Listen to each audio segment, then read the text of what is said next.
Hello friends, welcome to my channel quality traders, जहां पे हम लोग बात करते हैं मार्केट के लेवल्स के बारे में and the most important market की डायरेक्शन।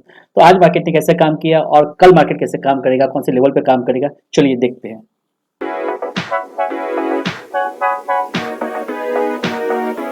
तो सबसे पहले बात कर लेते हैं हम लोग बैंक निफ्टी की। बैंक निफ्टी को पहला ट्रेड कहाँ पे मिला था? तो सबसे पहला ट्रेड मिला था, जैसे कि आपको सबको पता होगा, जैसे ये हाई ब्रेक हुआ, अपना वीएफ के हाई के ऊपर प्राइस क्लोजिंग दे दिया है।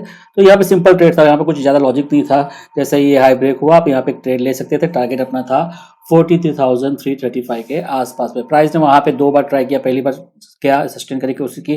तो मैंने दोस्तों आपको टेलीग्राम पे भी अपडेट किया था कि यहाँ पे छोटे छोटे स्कैल्पिंग कर सकते थे आप। जैसे कि प्राइस अगर नीचे आता है, वीएफ के हाई के ऊपर सपोर्ट लेता है, वापस आप ये ट्रेड ले सकते थे। दूसरी बार भी प्राइस ने ऐसा ही किया और एक ट्रेड ले सकते थे। चलिए, वो तो बात थी स्कैल्पिंग की। लेकिन प्राइस ने यहाँ पे पहली बार, दूसरी बार, तीसरी बार रिजेक्शन लिया। तीसरी बार अगर ब्रेक कर देता तो हमको बढ़िया ट्रेड मिलता, लेकिन तीसरी बार रिजेक्शन लिया और फिर बाद में आप देखेंगे यहाँ पे आप एक ट्रेंड लाइन ब्रेक हो गया। और यहाँ पे भी अगर आप देखते कि जैसे ही कैंडल क्लोज हुआ, उसके बाद एक छोटा सा कैंडल बना था, उसका लो जैसे ब्रेक होता तो वहां पे भी आप एक ट्रेड ले सकते थे। टारगेट कहाँ पे आता? वीएफ के ऊपर ही आता। दोस्तों, कभी भी प्राइस अगर पॉजिटिव है, राइट, तो वीएफ उसके लिए सपोर्ट हो जाता है। अगर प्राइस नेगेटिव चल रहा है तो वीएफ उसके लिए रेजिस्टेंस हो जाएगा। जब तक नेगेटिव है और प्राइस वीएफ के ऊपर क्लोजिंग नहीं देना चालू करता, सस्टेन होना नहीं कर चालू करता, तब तक प्राइस पॉजिटिव होने वाला नहीं है। तो कभी भी ध्यान रखिएगा कि प्राइस अगर पॉजिटिव है, वीएफ के ऊपर है, तो हमको वीएफ के ऊपर आप एक ट्राई कर सकते हैं, स्कैल्पिंग का ट्रेड ले सकते हैं। यहाँ पे जैसे कि आप देखेंगे, यहाँ पे जैसे टच किया, प्राइस ऊपर गया, वापस यहाँ पे टच किया, ऊपर गया। जैसे ये ब्रेक हो गया, उसके बाद भी फिर आप देखेंगे प्राइस नेगेटिव हो गया। और जब इस यहाँ आप देखेंगे वीएफ के लोग के नीचे क्लोजिंग दिया, वापस गया, तो ये रेजिस्टेंस बन गया वीएफ का लाइन, राइट। फिर वहां पे आप देखेंगे तो अच्छा फॉल आया था। तो दोस्तों, ये वीएफ को यूज करके भी आप अच्छे से ट्रेड ले सकते हैं। तो आपका वीएफ स्ट्रेटेजी है वो बढ़िया से काम किया आज भी उसने। और आप देखेंगे लास्ट मोमेंट पे यहाँ पे प्राइस ने सपोर्ट ले लिया था, राइट। तो क्या करना था यहाँ पे? मैंने कहाँ पे ट्रेड लिया था? मैंने जैसे ये हाई ब्रेक हुआ, एक ट्रेड लिया था और अच्छा खासा यहाँ 30-40 पॉइंट का प्रॉफिट यहाँ पे इजीली हो गया था। तो ये तो था बैंक निफ्टी की। अब बात करते हैं निफ्टी में कैसे काम हुआ है आज। चलिए देखते हैं। ओके, निफ्टी की बात करते हैं। निफ्टी में भी सेम सिनारियो मॉर्निंग में तो क्लियर था कि जैसे ये हाई ब्रेक हुआ, आप यहाँ पे एक ट्रेड ले सकते थे। लेकिन निफ्टी के अंदर जितना चाहिए उतना मूवमेंट नहीं मिला था, रुक रुक के प्राइस गया था। तो जो ज्यादा मोमेंटम चाहिए तो मोमेंटम नहीं मिला था। फिर पूरा दिन वो साइडवेज ही रह गया था। यहाँ पे ब्रेक करने की कोशिश की, एक फॉल्स ब्रेकआउट हुआ, वापस यहाँ पे आप देखेंगे एक बुलिश कैंडल बना और यहाँ से प्राइस ऊपर चला गया। तो निफ्टी में खास ट्रेड नहीं मिले थे। अगर आप यहाँ पे ट्रेड लेते, क्योंकि वीएफ के लो के नीचे क्लोजिंग नहीं दिया, तो एक वापस वीएफ को टच करने के लिए आएगा, तो वो एक ट्रेड बन सकता था, लेकिन वो भी थोड़ा रिस्की ट्रेड था। तो सबसे पहले बात कर लेते हैं हम लोग बैंक निफ्टी की। बैंक निफ्टी कल कहाँ पे ट्रेड कर सकता है? तो बैंक निफ्टी ने आज जो क्लोजिंग दी है वो दी है बुलिश क्लोजिंग दी है आज। कि अभी प्राइस ने क्या किया, आज पूरा दिन करेक्शन किया था, ये मोमेंटम दिया, उसके बाद करेक्शन दिया था। अभी क्या होगा, प्राइस यहाँ से सीधा ऊपर भागेगा। अभी कितना भागेगा वो देखते हैं हम लोग कि भाई प्राइस अगर मॉर्निंग में गैप अप हो जाता है, मेरे हिसाब से जो संभावना है, जिस हिसाब से चार्ट पैटर्न बना है, उसके हिसाब से कल bank Nifty gap up open होना चाहिए। तो 43,400 का जो लेवल है अपना, उसके ऊपर ही गैप ओपन हो जाता है तो सीधा 43,600 का लेवल भी आराम से आ जाएगा। अगर ये लेवल ब्रेक हो गया तो दोस्तों आप सीधा ट्राई कीजिए, देखेंगे तो 44,000 का लेवल सीधा फिर आ जाएगा। तो फिर बाद में क्या होगा, प्राइस यहाँ से सीधा ट्रेंडिंग हो जाएगा जैसे ही 43,600 का लेवल ब्रेक होता है तब। तो पहला टारगेट हमारा क्या रहेगा यहाँ पे? 43,600 का। तो मॉर्निंग में आप जैसे ही देखेंगे कि पहला कैंडल बुलिश बनता है, मान लीजिए कि यहाँ पे कहीं पे अगर बुलिश कैंडल बना तो फिर बढ़िया है, हमको एक अच्छा मोमेंटम यहाँ तक मिल जाएगा। अगर गैप अप खुल जाता है इसी लेवल के ऊपर, तब भी बढ़िया है, हमको 43,600 के ऊपर का से 400 से 600 तक का टारगेट तो इजीली मिल जाएगा। और जैसे दोस्तों 600 के ऊपर अगर प्राइस सस्टेन करने लग गया, राइट, यानी कि 650 उसका फर्स्ट रेजिस्टेंस आएगा, 650 के ऊपर प्राइस यहाँ पे सस्टेन करता है, तो सीधा फिर यहाँ से जैसे मैंने बताया कि 44,000 का लेवल आने में भी टाइम लगेगा नहीं, क्योंकि क्या होगा उस टाइम पे 43,500 वाले कॉल राइटर वहाँ पे ट्रैप हो जाएंगे।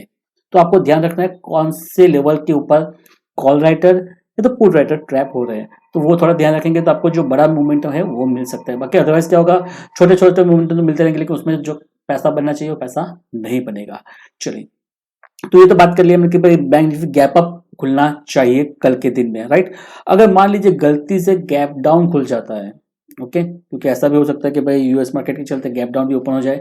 तो क्या होगा यहाँ पे आप देखेंगे तो 43 ये जो अपना 43,000 का ही लेवल मान लेते हैं, क्योंकि यहाँ पे सपोर्ट लिया था। तो कल क्या हो सकता है, प्राइस यहाँ पे कहीं पे ओपन होके सीधा पहला कैंडल बुलिश बनाएगा और बाद में फिर ये लेवल टारगेट अचीव आराम से कर लेगा 43,186 का। और जैसे ये लेवल ब्रेक करेगा तो आप वहां पे एक ट्रेड ले सकते हैं और सीधा 43,400 आ जाएगा। तो अगर गैप डाउन खुलता है तब भी अपना स्ट्रेटेजी क्लियर रहेगा। पहला कैंडल बुलिश बनते हैं हम लोग ट्रेड ले लेंगे कॉल बाइंग का। पहला टारगेट जो आज का क्लोजिंग है वो, और नेक्स्ट टारगेट 43,400, राइट। इस केस के अंदर क्या होगा, प्राइस गैप डाउन खुल गया तो फिर हमारे लिए मैक्सिमम टारगेट 43,600 आएगा। फिर 44,000 मैं एक्सपेक्ट नहीं कर रहा हूँ, क्योंकि क्या होगा फिर, क्योंकि ऑलरेडी गैप डाउन खुलेगा तो फिर प्राइस यहाँ से यहाँ तक मोमेंटम दे देगा, उसमें उसका आज का फिर कल का जो उसका रहेगा पोटेंशियल वो खत्म हो जाएगा। तो मैक्सिमम गैप डाउन कहाँ खुल सकता है, तो मैक्सिमम गैप डाउन जो है 43,750 के आसपास में खुलता है। तभी भी आपको कॉल बाय ही करना है। अगर जितना गैप डाउन खुलेगा आप बिना डरे हुए कॉल बाय कर सकते हैं। डरने की बात कब आएगी कि भाई गैप डाउन का प्रिडिक्शन और गैप अप का प्रिडिक्शन है मेरा ऑलरेडी। अगर मान लीजिए गैप अप खुलने के बाद आप कॉल बाय करते हो तो क्या हो सकता है, एक प्रॉफिट बुकिंग आ सकती है, तो प्राइस नीचे आ सकता है वापस 43,185 के लेवल के आसपास में। तब आपको प्रॉब्लम क्रिएट हो सकता है कि आप मान लीजिए पहला कैंडल के ऊपर ही कॉल बाय कर लिया और प्राइस नीचे आ गया तो आपको वहां पे लॉस हो सकता है। तो गैप अप के कंडीशन में आपको थोड़ा सचेत रहने की जरूरत है। बाकी गैप डाउन खुलेगा तो आप इमीडिएटली यहाँ पे पहला कैंडल बुलिश बनते हैं कॉल बाय कर सकते हैं, अच्छे टारगेट आपको मिलने वाले हैं। तो चलिए बैंक निफ्टी के अंदर तो मैंने आपको क्लियरली समझा दिया क्या करना है आपको कल के दिन में। अब बात कर लेते हैं हम लोग निफ्टी की। निफ्टी किस हिसाब से ट्रेड करेगा, चलिए ओके। निफ्टी की बात करते हैं तो निफ्टी के अंदर आपको क्लोजिंग जो मिली है वो मिली है एकदम पॉजिटिव क्लोजिंग मिली है। प्राइस यहाँ पे अच्छे से क्लोज हुआ है बढ़िया से, तो पॉजिटिव क्लोजिंग है। उसके बाद अभी इमीडिएट जो सपोर्ट है वो 18,160 का सपोर्ट है। तो यहाँ पे भी हमको क्या संभावना है, प्राइस गैप अप खुलने की संभावना है। तो पहला अगर मान लीजिए प्राइस यहाँ पे गैप अप ओपन होता है तो क्या हो जाएगा, इमीडिएटली उसको रेजिस्टेंस मिलेगा 18,250 के आसपास का। तो वहां से अगर रिजेक्शन भी लेता है तो प्राइस क्या करेगा, थोड़ा नीचे आएगा। नीचे कहाँ तक आएगा, ये जो लेवल है दोस्तों यहाँ पे आएगा, यहाँ पे सपोर्ट लेके फिर वापस ऊपर जाके यहाँ पे ब्रेक करना चाहिए और पॉजिटिव ट्रेंड में आना चाहिए। ये मेरा मानना है निफ्टी 50 के बारे में। निफ्टी में 50 में भी आप अगर मान लीजिए गैप डाउन खुलता है तो देखिए यहाँ पे उसने सपोर्ट लिया था तो यहीं पे उसको सपोर्ट लेना चाहिए। अगर गैप डाउन खुलता है तो प्राइस यहाँ पे सपोर्ट लेके सीधा ऊपर भागना चाहिए, तब आपको एक अच्छा मोमेंटम मिलेगा, फास्ट मोमेंटम मिलेगा, प्रीमियम भी बढ़िया से आपको यहाँ पे इंक्रीज होते हुए देखने को मिलेगा। तो जैसे मैंने बताया कि भाई निफ्टी में भी अगर गैप अप प्राइस खुलेगा अच्छी बात है, लेकिन गैप अप खुलने के साथ भी इमीडिएट ट्रेड लेने में थोड़ा संभालिएगा कि अगर प्राइस थोड़ा भी प्रॉफिट बुकिंग वहां से आएगा तो प्राइस इस लेवल के पास में आना चाहिए और यहाँ से सपोर्ट लेके फिर ऊपर जाना चाहिए। अगर मान लीजिए कि 18,250 के ऊपर अगर होता है, प्राइस सस्टेन करता है तो प्रॉब्लम नहीं है, तो फिर आप 18,295 का टारगेट इजीली ले सकते हैं। तो निफ्टी में भी क्लियर है, बैंक निफ्टी में भी क्लियर है हमको करना क्या है कल के दिन। एक बार देख लेते हैं हम लोग ऑप्शन चेन का डेटा। तो फॉर डबल कंफर्मेशन के ऑप्शन चेन का डेटा हमको क्या दिखा रहा है, यहाँ पे इंडिकेट कर रहा है। तो बैंक निफ्टी की अगर सबसे पहले बात करते हैं तो बैंक निफ्टी के अंदर 43,000 के ऊपर पुट राइटिंग अच्छी खासी है, लेकिन यहाँ पे जो कॉल राइटर है वो अभी भी ट्रैप हुए हैं, क्योंकि प्राइस ऑलरेडी 43,300 के पास में आ गया है। तो कॉल राइटर थोड़ा ट्रैप है, तो मे भी हो सकता है कि प्राइस यहाँ पे 43,150 के आसपास में आ सकता है। तो क्या होगा उस टाइम पे, ये जो कॉल राइटर है उनका प्रीमियम लीके हो जाएगा और ये थोड़े नो लॉस में आ जाएंगे, फिर अपना पोजीशन क्लोज करेंगे। तो बैंक निफ्टी में एक ध्यान रखिएगा, अगर प्राइस नीचे भी आता है तो 43,150 के आसपास उसको वापस बाउंस मारना चाहिए मेरे हिसाब से, देन ऊपर जाना चाहिए। तो बैंक निफ्टी के अंदर जो डेटा देख रहे हैं हम लोग, तो यहाँ पे 200-300 के ऊपर कॉल रेटिंग है। ये लेवल जैसे ब्रेक होंगे आपको अच्छा मोमेंटम मिलने वाला है, जैसे मैंने बताया 43,600 तक का इजीली मोमेंटम मिल जाएगा। चलिए अब बात करते हैं हम लोग निफ्टी की। निफ्टी का ऑप्शन का डेटा हमको क्या इंडिकेट कर रहा है। निफ्टी में एज यूजुअल 18,000 तो उसको सपोर्ट ऑलरेडी है। अभी 18,200 के पास में यहाँ पे कॉल रेटिंग थोड़ी हैवी है कंपेयर टू पुट राइटिंग। वो इंडिकेट क्या कर रहा है कि प्राइस यहाँ पे इसको ये 200 के पास में रेजिस्टेंस फेस करेगा। तो अगर ये लेवल ब्रेक हो जाता है मॉर्निंग में तो यहाँ पे कॉल राइटर ट्रैप हो जाएंगे और प्राइस सीधा ऊपर भाग सकता है।